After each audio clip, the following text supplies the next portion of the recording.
Good evening. Today we gathered here for a Vision Kerala discussion on education. Specifically, the topic is building industry academia partnerships for growth. A warm welcome to each one of you for this program. And we have today's session is in two parts. One is fireside chat and followed by panel discussion. So we are privileged to have you with us, our esteemed speakers. Dr. Tom M. Joseph, Director, Jain University. Mr. Biju Vidyathil, Director, Amity Global Business School. Dr. Radha Tevanur, Vice Chairperson, SEMS Group. Mr. Ravindranath Kamath, Co-founder and CFO Next Education India and President Kerala Angel Network. And now we start the fireside chat first. And the moderator will be for the fireside chat, Mr. Vivek Krishna Govind, our President. And allow me to introduce our speaker for the fireside chat, Dr. Tom M. Joseph. He is the director of Jain University, as I mentioned. He is an edupreneur driving higher education and skilling initiatives, leads Jain's national expansion, online programs, and work integrated learning, founding member of ISDC UK and co-founder of USDC, and angel investor in education and tech. A warm welcome to the stage, please. And now I invite Mr. Vivek Krishna Govind, Senior Partner of Verma and Verma Chartered Accountants, for the fireside chat. So good evening, ladies and gentlemen. Warm welcome to all of you. It's wonderful and extremely heartening to see a hall full. Obviously, the topic is of great interest, and we have a wonderful lineup of speakers over the next couple of hours who come from very diverse backgrounds from the same sector. So we thought we should really use this opportunity, platform, to try and bring out the best from each of our speakers. Very different backgrounds. For, in the next session, we have people who are mavericks in the field of education who have established themselves. SEMS Group, Radha Madam is here. We have Dr. Biju from Amity. We have Ravindranath Kamath, who's been part of the sector for many years, both abroad and here, invested very heavily into the sector. And we have Ajit, who's our past president, who will be moderating that session. And in this first 45 minutes to 1 hour, we'll have a very informal conversation with Tom. And I want all of you to help me on this. Trust me, we haven't discussed anything on what we are going to, chat about today. So it's going to be completely extempore. So I'm hoping that, we can bring out the best from him. And the theme for the session, as you can see, because finally we are, trying to bring about the core important aspect that the industry, academia, bridge is very, very critical as we move forward. Many of us here are very closely associated with educational institutions at various levels, either part of, part of the group which runs the institution, or part of the faculty team, or, part of the board, or many of you here are young students who are representing the future. And many a time, what we see is that the academic side, teaching, faculty, coaching, all of that is top class. We live in Kerala, so there are no two ways about it, no argument that the best of faculty are handling the subjects in the most interesting manner and ensuring that our students are fully trained on the academic side.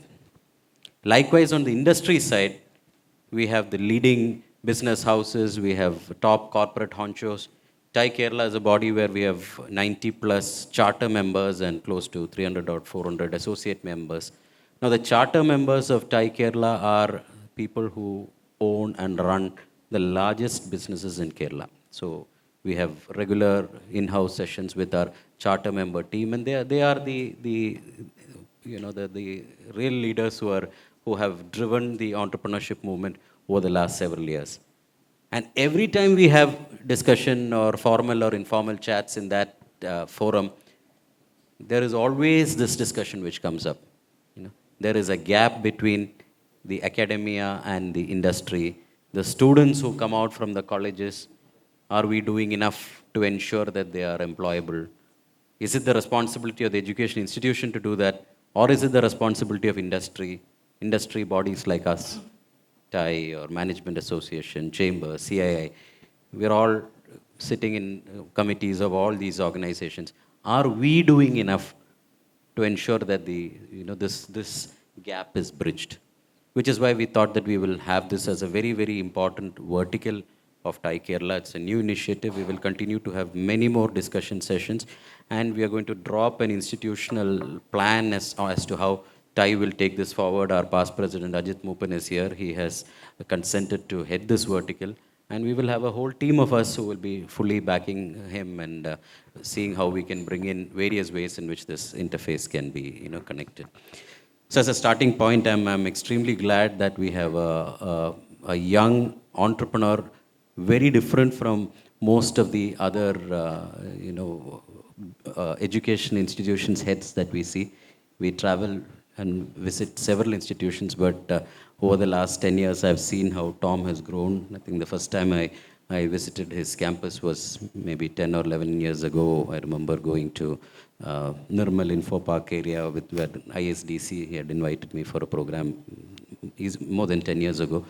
And it was an upcoming institution at that point in time, but we could see that energy and the aspiration at that point with which he was driving the group. And today, over the last few years, we've seen where he has placed his institutions, be it Jain or be it ISDC and all that. So this is a very interesting story, not just from the perspective of somebody who runs an academic institution, but also from the perspective of an entrepreneur. So my job is to try and bring out the best of what Tom has done and what he intends to do over the next few years. So thank you very much once again, Tom, for joining us. Thank you, sir. Warm welcome to the session. So Tom, let's start at the very beginning. Sure. Tell me where you began. What is your story in your own words? And from there, I'll pick up some questions to ask you. Yeah, thank you so much for this question. And let me just try to recollect and reflect where I started. See, after my plus two, I did my schooling in Kerala. I completed my plus two. Then I started my BCom with Christ University. That was not a university that time. It was a college, autonomous, in 2006. So I was a rank holder in my 10 plus 2 examination in the state of Kerala. Then I went to Christ, started my BCom. The first 3 months itself, it's a kind of great realization for me. There were 900 students studying in Christ and for BCom. So why should I be part of a 900 students and being the state topper, and I was a 4th rank holder, at least I'm in one among the top 5.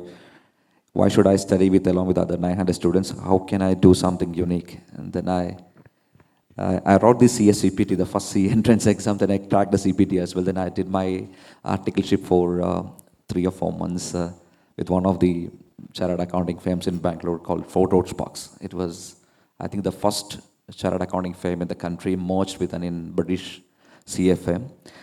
Then I decided I should choose something different, unique, and I left India. Then I went to UK and started pursuing my ACCA qualification. Then I realized, it's a global qualification and there's an opportunity for me to take this qualification outside UK. That was my beginning and introducing ACCA to India. So that time there was no other institutions in India offering ACCA. That was the beginning as an entrepreneur. I started as a retail training center. That means students, they go to tuition. Now you see all the training houses here in Kochi, and it has become a kind of household name as a qualification. We started as a retail training center, and like any other retail test prep coaching, it's all tutor-centric. When it comes to the academic model, you get a student for 3 years for an undergraduate course, or for 2 years for a postgraduate course. You are basically locking that student. I'm talking about the business point of view. There are students sitting here as well. The potential, revenue from a student, the students are retained for the course duration. They don't have any option to move the college or change one institution to another. So they are therefore, the entire duration of the course. See, the test prep courses, it's all tutor centric. Whoever teaches well, students can move from one place to another. That was very, a kind of unorganized sector across the globe. Forget about India. If you take, the developed ACCA markets like UK or any other Singapore or Pakistan or China, they were the established market that time. Whenever the tutor moves from one institute to another one, he takes away all the students along with him.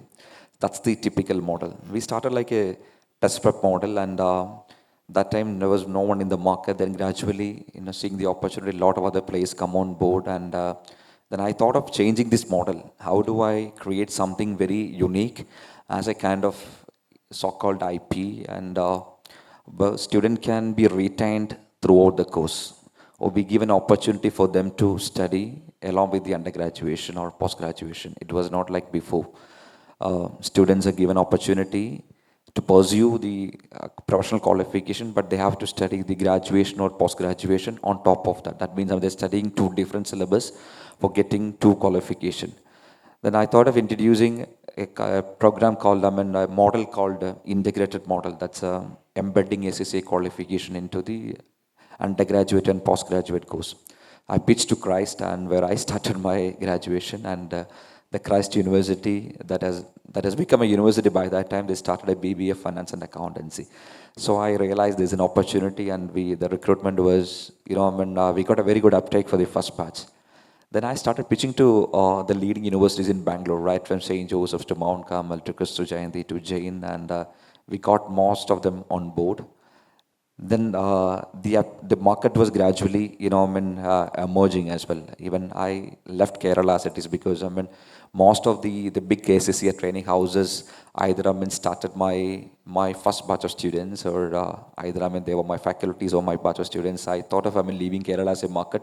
It's a very sensitive market, and you cannot protect the model as it is. And moreover, you cannot give the experience to the students as well, because they cannot be, there was no private university in Kerala. There was no autonomy as such in Kerala. So you cannot create an embedded model. That means, student can do two courses at the same time by studying one syllabus, by virtue of a one syllabus. So we started exploring Bangalore, we started exploring all other cities, and that's how the ISTC has introduced this model as integrated model, and we work with around 350 universities in India, including the top ones like Manipal to VIT to Symbiosis, and including Amity, and most of the leading brands in the country. And after ACC success, UK, they consider education as a kind of export item. It's a very small country, and most of the income coming from education. They're welcoming the international students. They're exporting the knowledge. They're exporting their education. So we realized, like ACCA, there are 200 plus professional bodies in the UK. That means if you take any profession for that matters, even for computer science and IT, or even for forensic sciences, even for design, there is a professional body. I'll try to connect with your earlier statement. The gap between the academy and industry. See, most of the universities in the UK, whatever they produce as a course at undergraduate level and postgraduate level, of course, and most of the universities are multidisciplinary in nature. They have the faculty, they have the expertise, but whatever they develop, they seek for an external accreditation, validation from a professional body. Like ACCA for accountancy, there are 5 other accountancy bodies in the UK. Similarly, for each and every profession, there is a professional body. The professional body is standing for the well-being of the members and the advancement of the profession. They bring industry. They, actively on a day-to-day basis talk to industry, and they talk to their members from the same profession and bring the advancement in the same profession. It can be a forensic science, or it can be computer science and IT. So we started working with excess of 20 plus professional bodies in the UK as a kind of exporting their qualification from UK to other countries. That means, creating visibility for them, reach and expansion for them outside UK. That's how the business model has evolved. And Jain was one of my, leading partner that time in Bangalore, and this has come an opportunity. Why don't I take it up, expand Jain portfolio? That's how we started a campus in Kochi, and established the online online education for them, and many other things. This is what I'm doing as a part of education for ISTC, and and the Jain side as well. This is how I started, and as a ACCA, training house. Then, it's a transition from ACCA to bringing most of the variety of qualifications. Then building campuses. So we do manage a campus model. That means how Yusuf Ali is operating Hyatt and Hilton. So we built campuses and we manage campuses on behalf of universities, and we manage schools. That means school. When I say schools, I mean the School of Commerce or School of Computing or School of the schools inside the university, and we manage online portfolio. Online portfolio, which started in 2021, it's taken care by the fully subsidiary of ISDC called the USDC. Until 2021, online degrees was highly regulated in India. Unlike any other countries, in India, universities have to get separate approval for offering the online degrees, and that was granted only to the NAC A plus or A double plus universities or top 100 NIRF ranked universities. In 2021, government has come up with online regulation, and there are 62 universities got the online license. And Jain was one among them, and I was literally jobless during that period because we started the campus in Kochi in 2019, and we had taken the first intake in 2019. And by virtue of a graded autonomy regulation, that means government has come up with a graded autonomy regulation thanks to India for the complexity of regulations they used to introduce time to time. 2019, the graded autonomy regulations awarded greater autonomy to 65 universities. By graded autonomy, what it means, the universities were allowed to start 2 campuses outside their jurisdiction without any prior approval of the UGC. That's how Jain has started a campus in Kochi.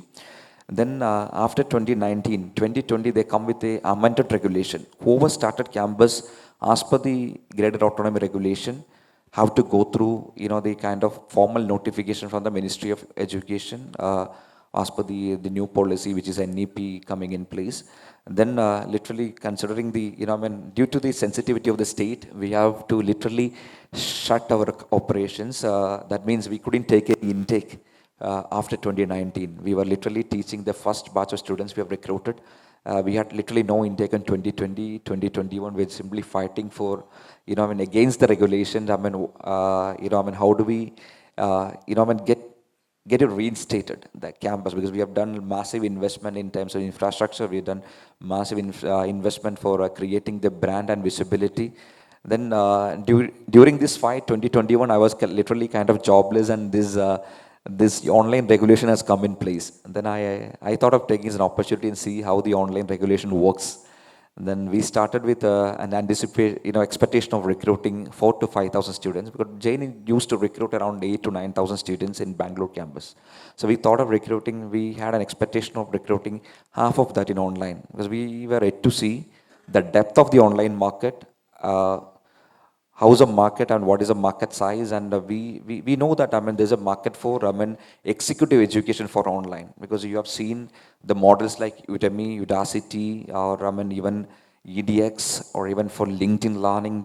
But we were yet to see the response of a student community to a postgraduate and undergraduate program in the online space. Touchwood, in the Q1 itself, we crossed 4,000 students, and we have entered the year with 17,000 students in 2021. So we realized, there's a market for online UG and PG. Then we started creating this model for other universities. How do we build digital universities? In India, I think there are 100 universities are allowed to offer online. Out of that, there are universities very aspirational and they are capable also. I'm counting Amity as an example because they're very aspirational and they're capable of running their own online university. Similarly, there's Manipal is there and they're aspirational, they're capable, they're not looking for any partner. But there are many universities started online like a face-to-face education. In face-to-face, you're geographically attracting students from your own markets. If I'm known for a Kochi market, I know where is exactly the students are coming from. I attract my student from the particular traditional market. But online is like a kind of a different game altogether. You have the entire world and you're attracting students from across the globe. And whoever got license in the first phase for operating an online degree, most of them were, handling 100, 200 students. That's not the game of online. So we cracked the game behind the online. Then we thought of replicating the same for onboarding other universities, creating the digital infrastructure, creating the go-to-market strategy, and creating the brand perception. How do they go and, attract students? And we call it as the kind of OPM, online program management. That's a very well-known terminology for any digital university companies. And now we are working with the 25 plus universities for managing the entire online portfolio. Out of that, Jain is one of the biggest client, and out of 25, there are universities, the big ones like, even including Amity and Manipal, where they take care of, their own, the entire portfolio, but we take care of a range of services for them, managing a course or managing a range of courses. This is how, we evolved as a traditional face-to-face taught model, and we have, we have brought, innovations by integrating the integrated model, then trying to convert as a campus managed model. There's a campus management model is very popular in UK and the US, but I think we are the first one started a campus managed model, then online program managed model. The OPM is quite common now. You can see the lot of unicorns operating the OPM model. This is how I started my business, my journey so far, and now the concentration more on Jain and building Jain as the university of the future, or the people's university, especially working on a larger vision, the Vision Kerala. We also working on a vision called Future Kerala Mission, which is all about how do we elevate Kerala as a better place to live through education, entrepreneurship, and many other pillars. Fantastic. As I started asking you, I had half a dozen questions in mind. He didn't need my questions. He's pretty much answered everything I need to.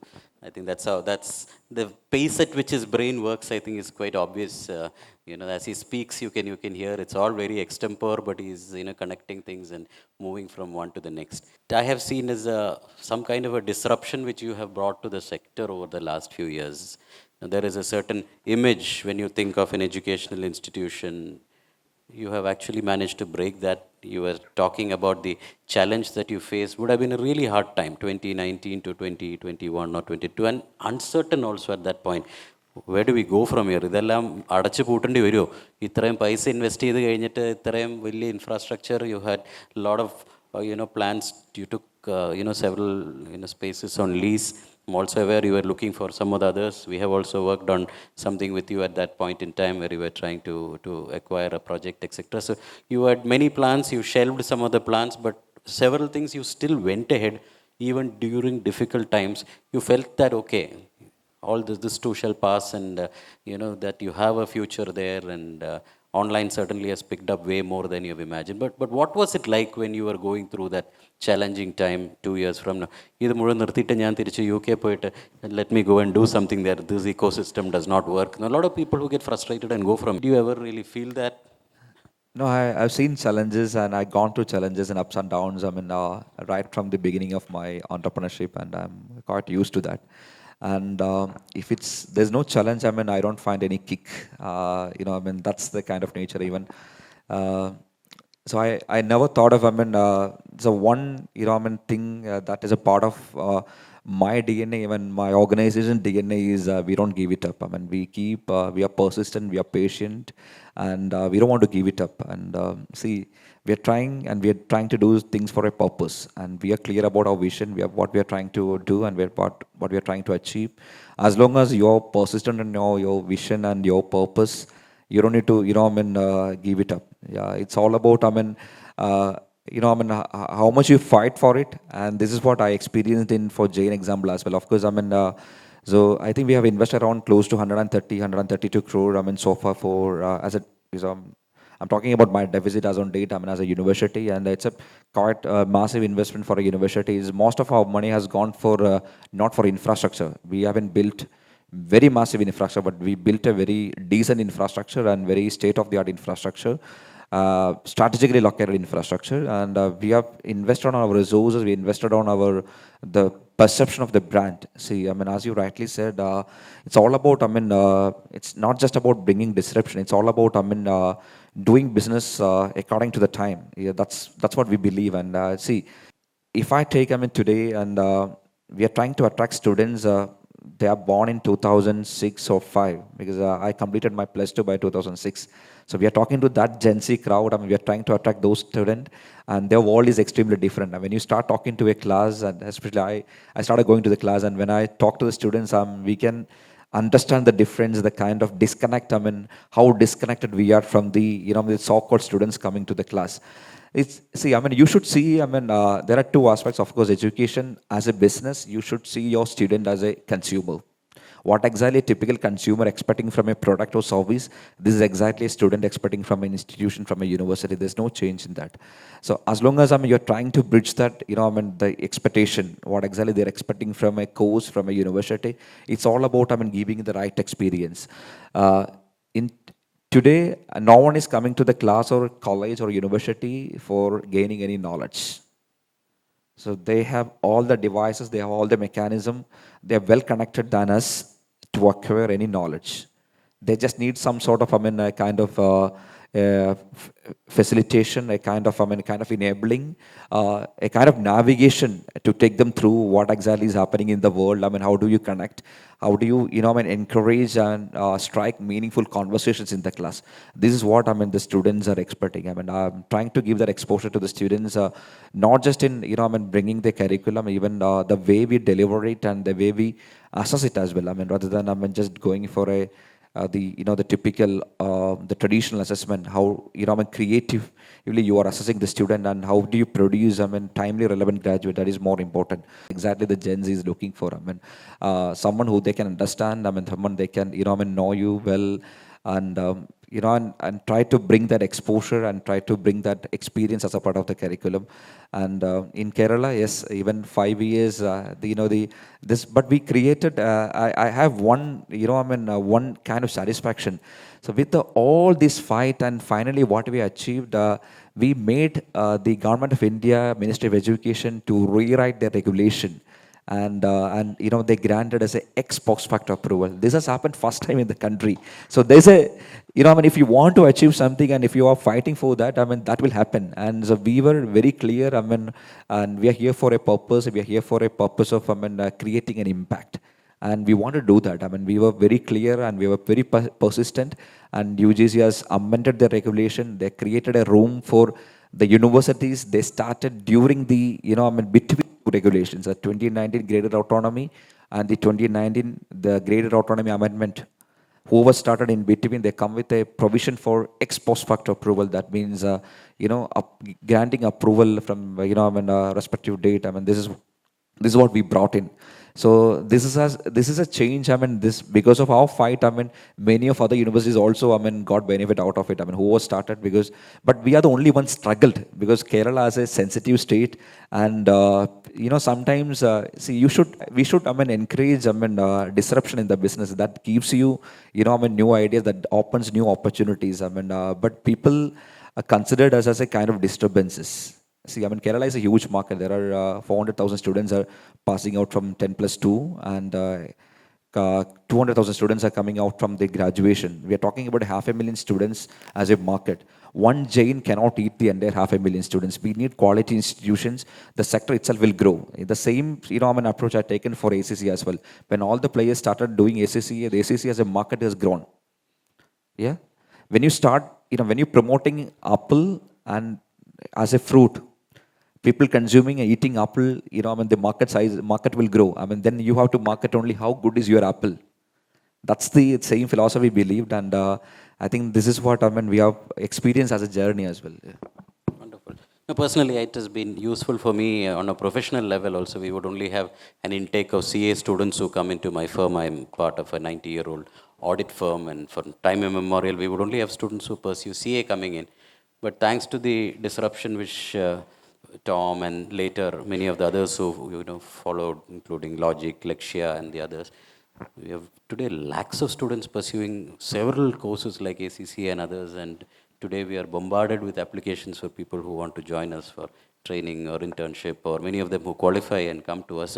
And it has actually been beneficial to the entire sector as such, because the CA profession was not able to give enough numbers for the, as the economy was growing. So large number of students from other streams have also been very, very helpful for the whole vertical.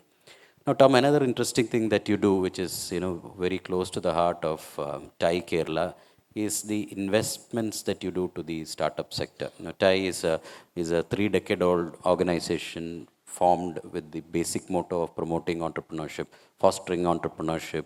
An entrepreneur in every home is the tagline which we follow here in TIE Kerala, and we've had verticals right from the school level. We have a program, the TIE Young Entrepreneurs Program. We have a program at the college level, which is the TIE University Program. We have something called Capital Cafe, which is for the young entrepreneurs, startup entrepreneurs who are slowly moving up to scale.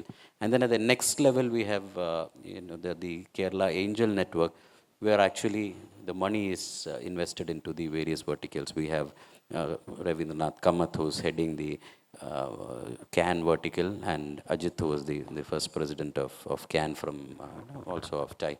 So all of us are closely associated with that, and all our charter members are actively involved in investing. And we see that you have done significant investments in the startup space.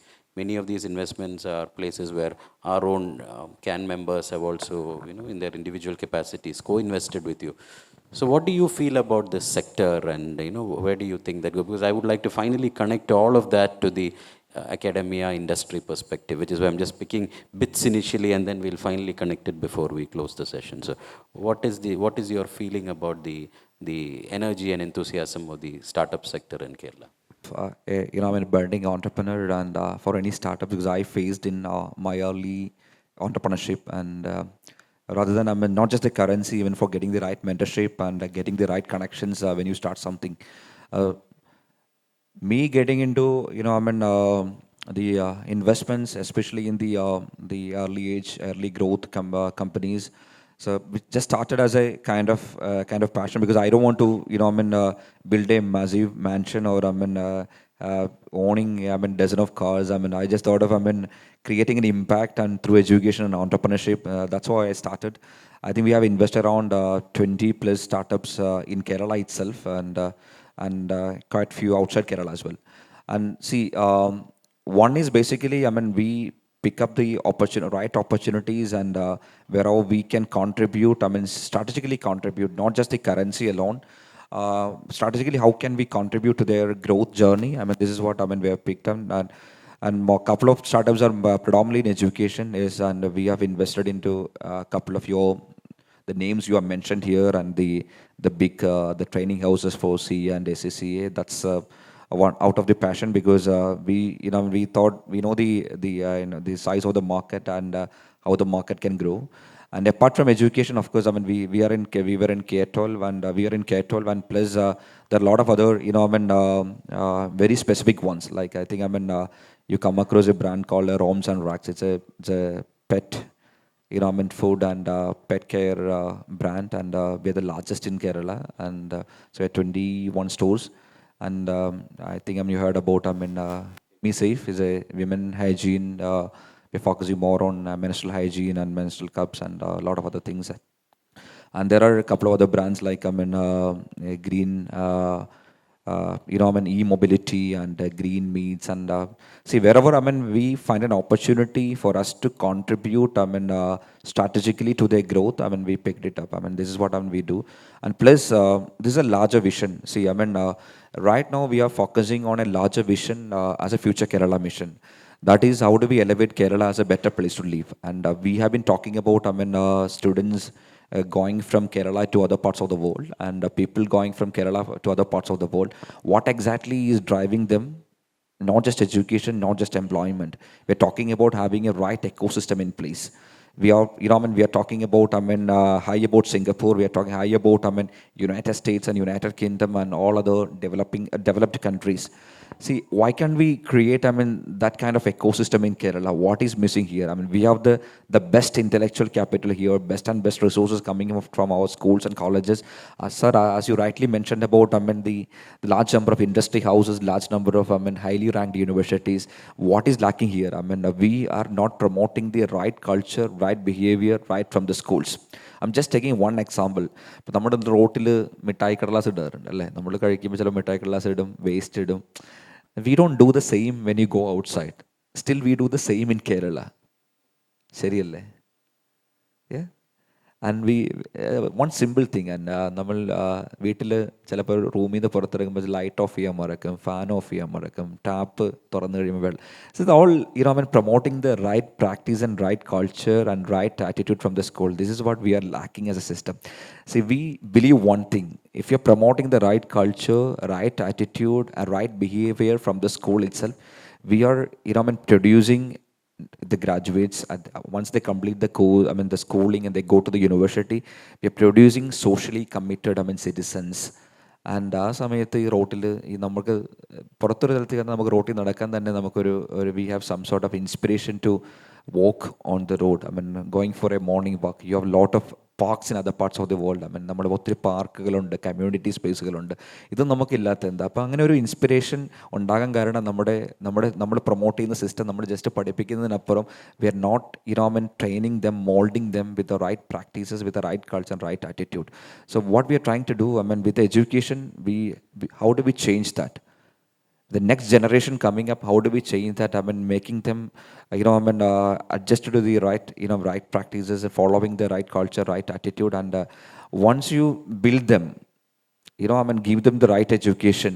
That means, industry coming to the class and changing the curriculum. See, if you take most of the universities, though we have the autonomy in Kerala, universities are finding it difficult, colleges are finding it difficult to introduce any change as a part of the curriculum. And it's not, the universities and colleges should work like a corporate. They should change the curriculum. They should invite people from the industry. They have to be very agile and have to be very proactive. Once you start doing this, we are producing a bunch of graduates. That means that they are employable. That means we can attract employers. Once you have the, the consistent supply chain coming from the institutions in the state, the employers will come and set up the base here. This is what we are seeing for IT in InfoPark and Technopark. ഇതുപോലെയുള്ള ഒരു segment we'll see a drive that, as long as you're producing the right graduates, you see employers coming up, and you, as a part of that, the entrepreneurs will come forward, and there will be lot of entrepreneurship opportunities as part of the, graduates coming up, that they will create more job opportunities. Once you have sought with education and the employment, that means the graduates coming out from the college, they are getting the employment, they will have the right disposable income to spend on the economy, have their own standard of living. This is what we are seeing in other parts of the world. That means correcting education, you're correcting everything, and you're bringing the employment, you're creating the employment opportunity, you're promoting the right culture, you're promoting the right attitude, you're contributing to the economy. ആ ഒരു change വന്നു കഴിയുമ്പോൾ people will fall in love with your place, your country.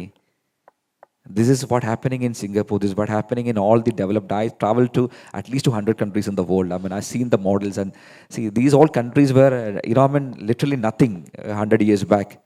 So we have the right intellectual capital, and we may have to channelize it the right way to create a future Singapore, or whatever, the so-called, destination that you're showcasing as the, your dream place to live.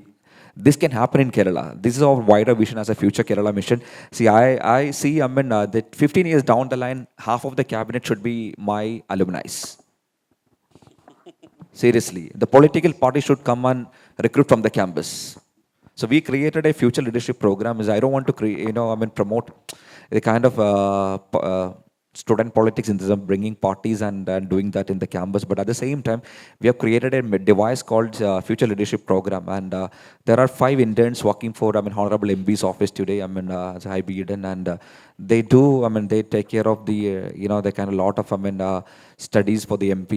Whatever, what he, submit in the parliament, or they take care of his projects. They take care of a lot of activities. That's the kind of exposure we're trying to give. After the FLP in Hybe's office, and I'm getting, lot of requests from other ministers, including the ministers and the MLAs. Why can we do the FLP, with other constituencies? This is what we are trying to do in the next, with the new, hardly, 4 or 5 months, with the new government will may come in place. We're trying to do the same program and create, more future leaders and more students.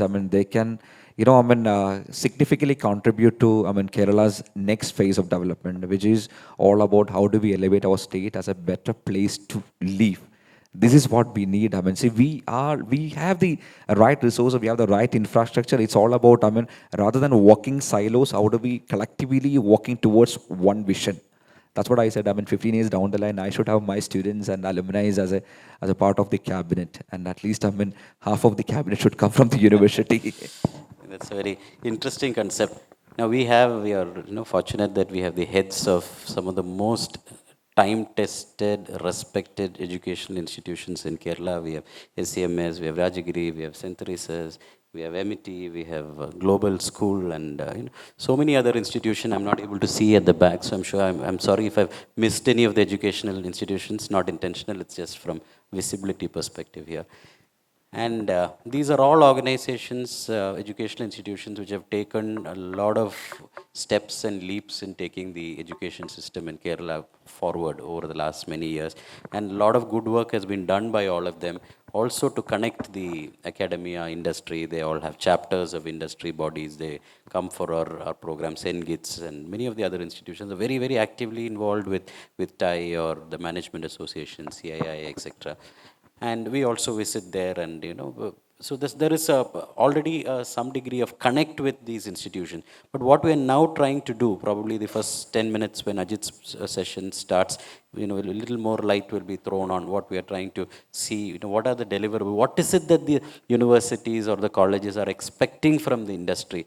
Is something which, in the next step we would like to hear from all of you, all the academicians here, even if you're not on the panels, please, we'd be happy to listen to your views so that we would like to make this interactive.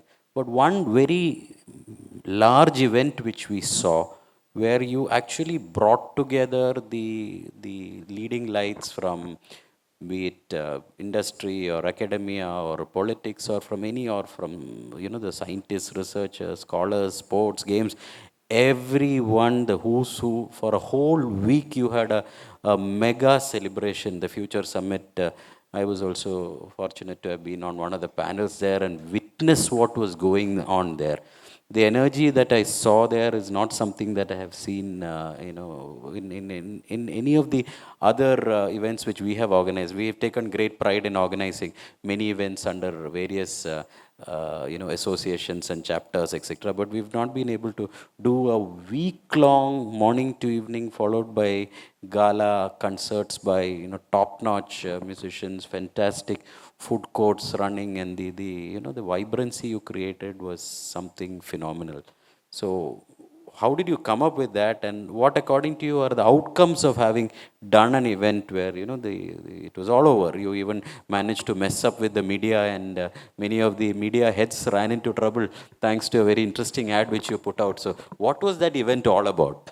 As it's rightly says, the Summit of Future, it's all about future. I mean, when we started in Kerala, the question was all about, I mean, this is a space for another university in Kerala, other player in Kerala, because we have a lot of universities and institutions in the state, and what exactly you're trying to do as very unique, and what are you going to offer? And our tagline was basically be the change and be the future. I mean, we're trying to bring a change, not just in curricula, not just in offerings, even the way we deliver and the way we assess and the way we produce timely relevant graduate. And so it was kind of responsibility for us to emphasize and showcase to the large audience what is Jain all about.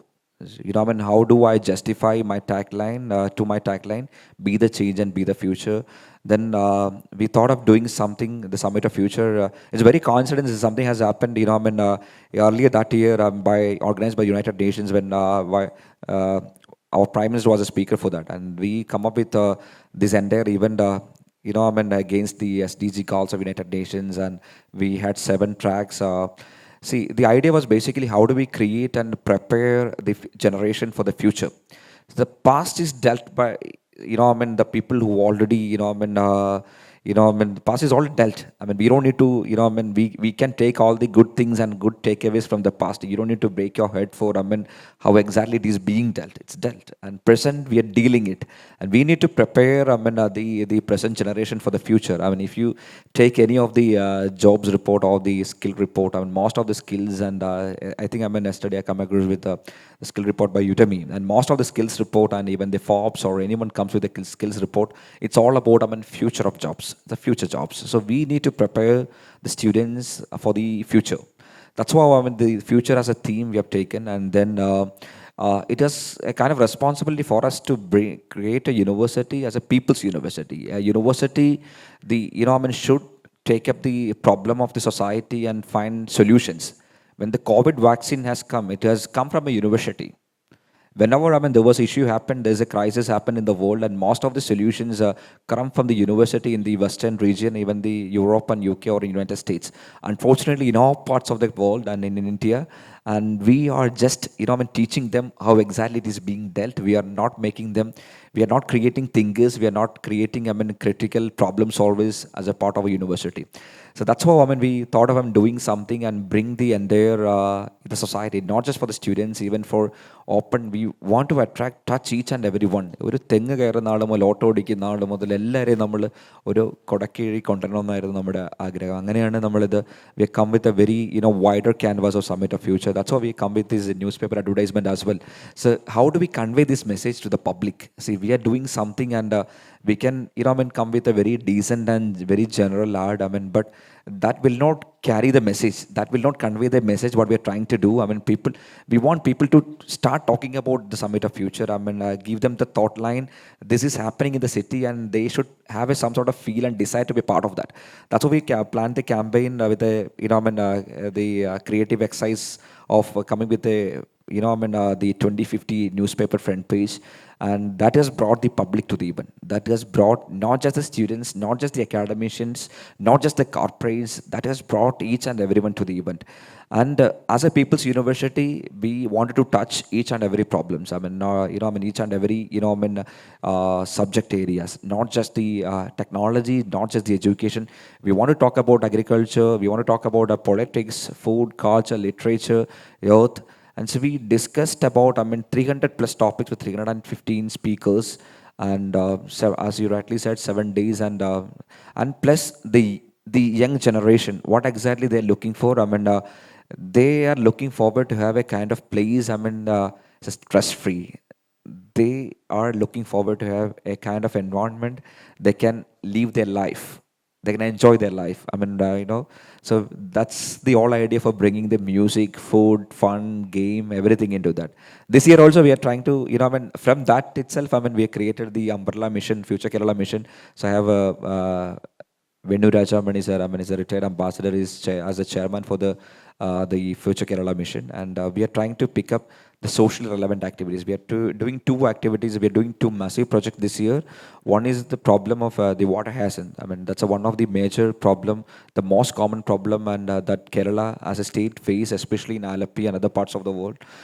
So we are trying to come with our own the recommendation to the government. How do we deal this problem with with bringing a lot of sustainability, and systematically how do we deal that.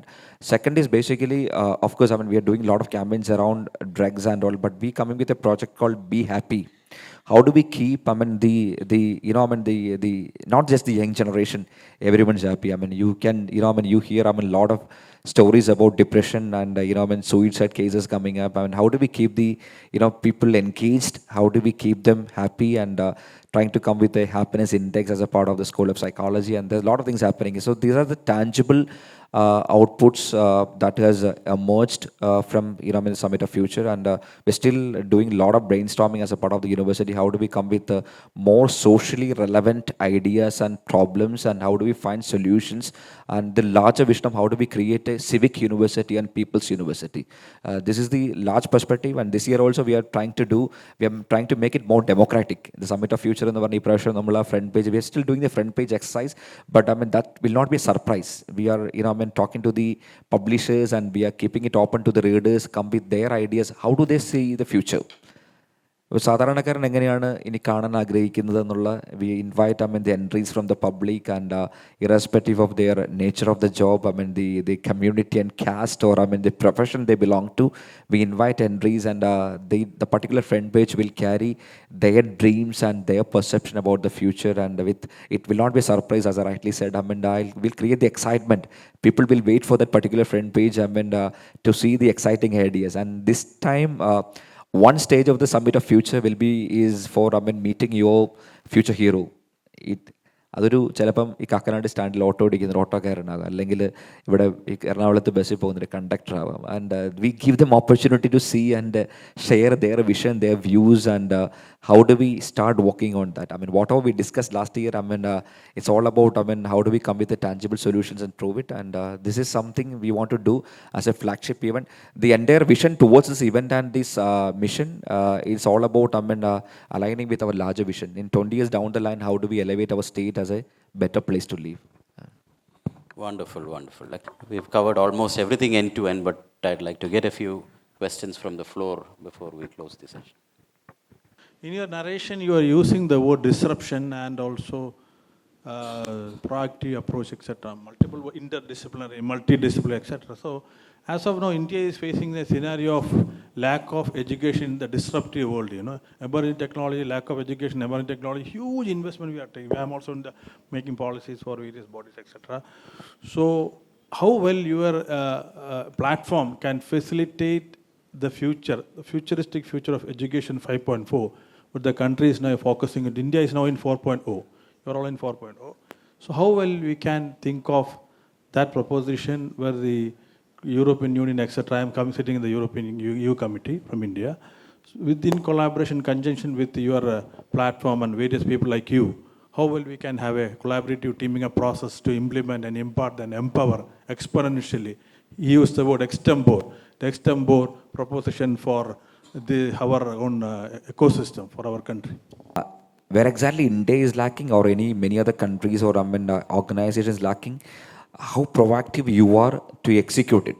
We lack our, you know, I mean, our capability in terms of execution. It's all about, I mean, I mean, how do we plan and execute it? And that is what, I mean, we are lacking. And, I mean, you don't need my platform, whatever, I mean, you want to do, it's everything is available. And even today I was spending some time with my MBA students, and see, I asked them to, I mean, take their own smartphone and try to give solutions, I mean, while we, I mean, doing the class.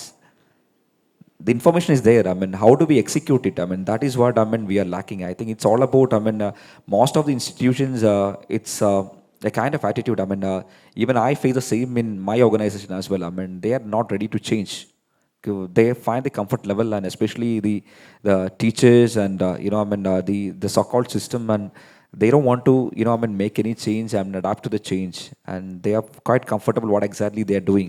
So how do we make them more inspired and, I mean, inspiring them and motivating them to bring changes, and then only you exist as a, I mean, as an organization. This is what has to be conveyed. I mean, I think, I mean, we spend a lot of time internally, I mean, to build the capacity in our, I mean, with our staff and teaching members, and the necessity of, I mean, bringing change, and how can they inspire, and how can they proactively bring, I mean, all these changes and all this info, all this knowledge as a part of the curriculum, as a part of the organization, as a part of the culture, and how, I mean, we can motivate them, I mean, to adopt and to execute it. And this is what, I mean, we like. We don't face any challenge for, I mean, information, knowledge. Whatever I have, you have the same. And what, I mean, that's thanks to the technology.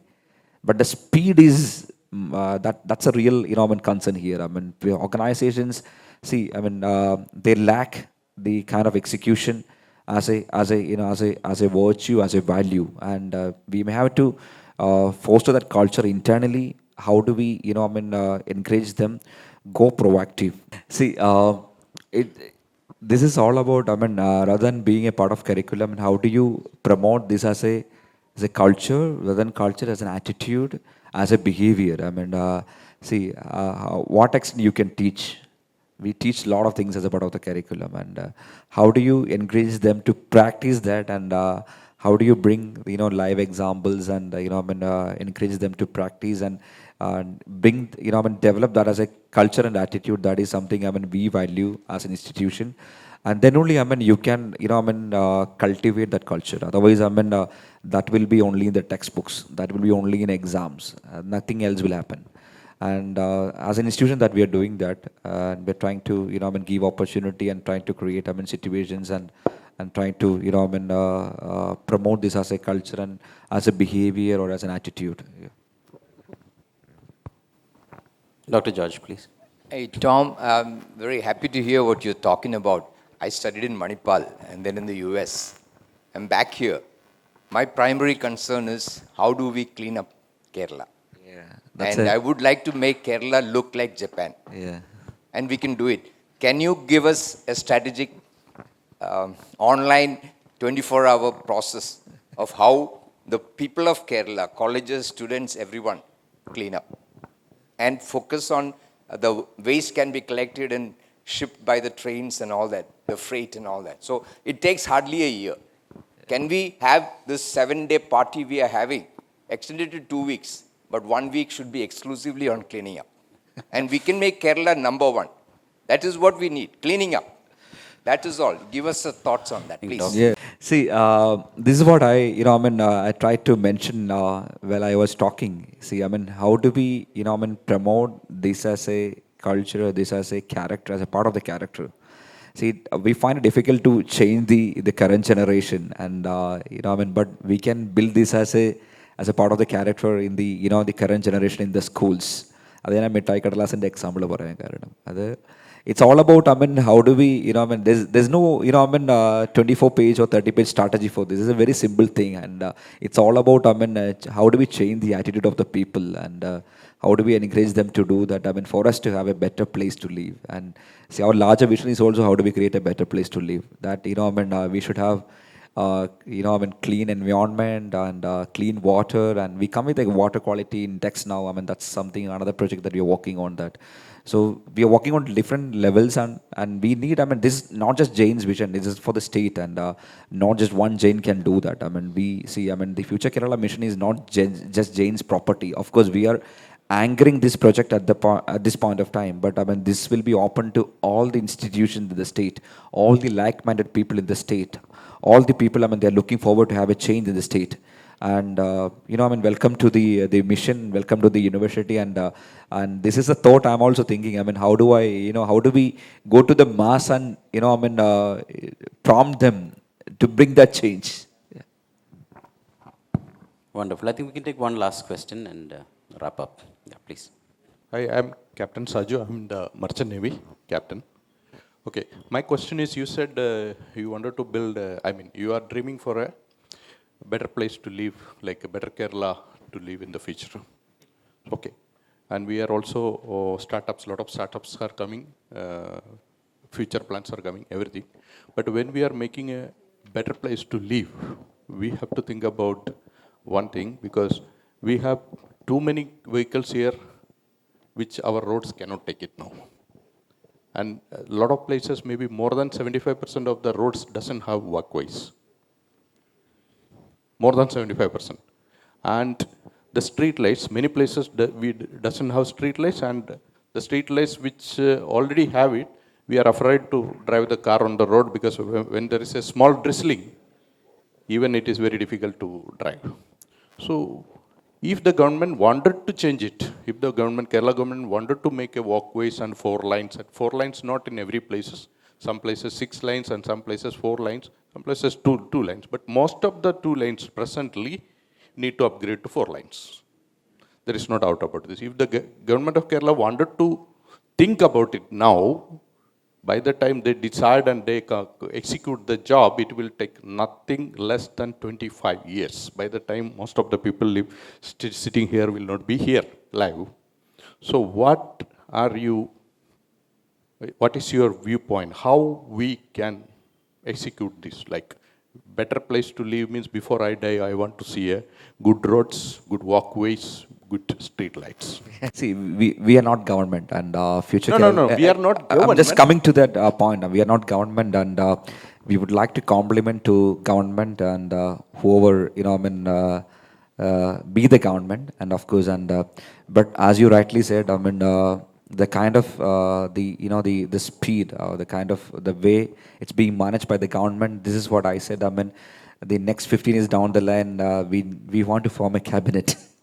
And that cabinet should, proactive enough to, work like a corporate and, do the changes as you rightly mentioned here. And this is what missing in our governance. This is,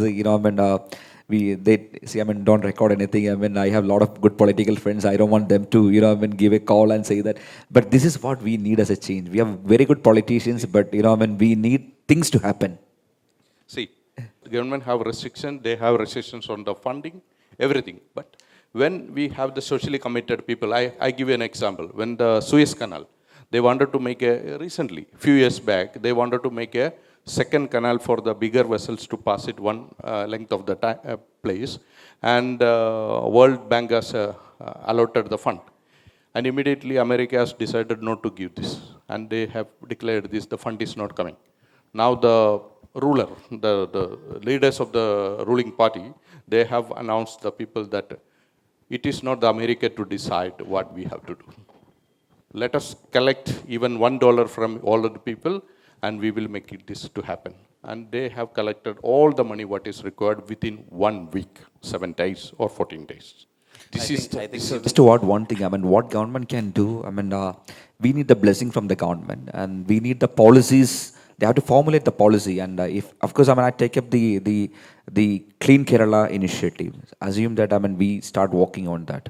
We should have if you take any other countries, I mean, there are, I mean, they have the right legal system in place. Suppose we clean the place, there's a lot, kind of proper rules and regulations in place and proper punishment system in place that doesn't allow you to, I mean, mess up the place anymore.